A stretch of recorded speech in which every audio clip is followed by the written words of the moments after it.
বাতাসের শক্তিতে চলা এক বিশাল জাহাজ তৈরি করে বৈপ্লবিক পরিবর্তন ঘটাচ্ছে চীন। ব্রান্স হ্যাচ নামের এই পরিবেশ বান্ধব জাহাজটি তৈরি করেছে সাংহাই ওয়াইগাওকিয়াও শিপ বিল্ডিং কোম্পানি, যা দৈর্ঘ্যে 250 মিটার, প্রস্থ 44 মিটার, যা কয়েকটি ফুটবল মাঠের সমান। জাহাজটির সবচেয়ে চমকপ্রদ দিক হল এতে রয়েছে 3টি স্বয়ংক্রিয় স্মার্ট সেল বা পাল, যেগুলো প্রায় 40 মিটার উঁচু এবং বাতাসের গতি ও দিক বুঝে জাহাজ চালাতে সক্ষম।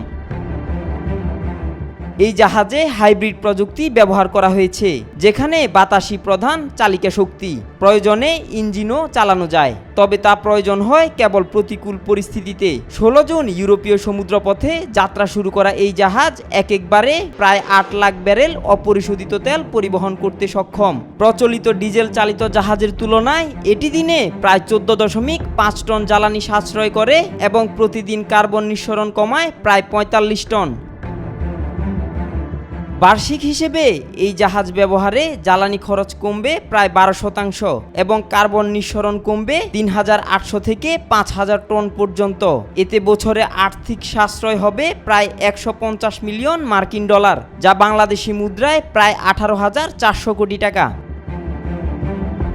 বিশ্বব্যাপী যখন জ্বালানি ভিত্তিক পরিবহনের বিকল্প খোঁজ চলছে, তখন চীনের এই উদ্যোগ দেখিয়ে দিয়েছে যে প্রযুক্তি ও প্রকৃতির সমন্বয়ে টেকসই পরিবহন সম্ভব। ব্রান্স হ্যাচ এর এই সাফল্য ভবিষ্যতের জাহাজ শিল্পে নতুন দিক উন্মোচন করবে বলেই মনে করছেন বিশেষজ্ঞরা।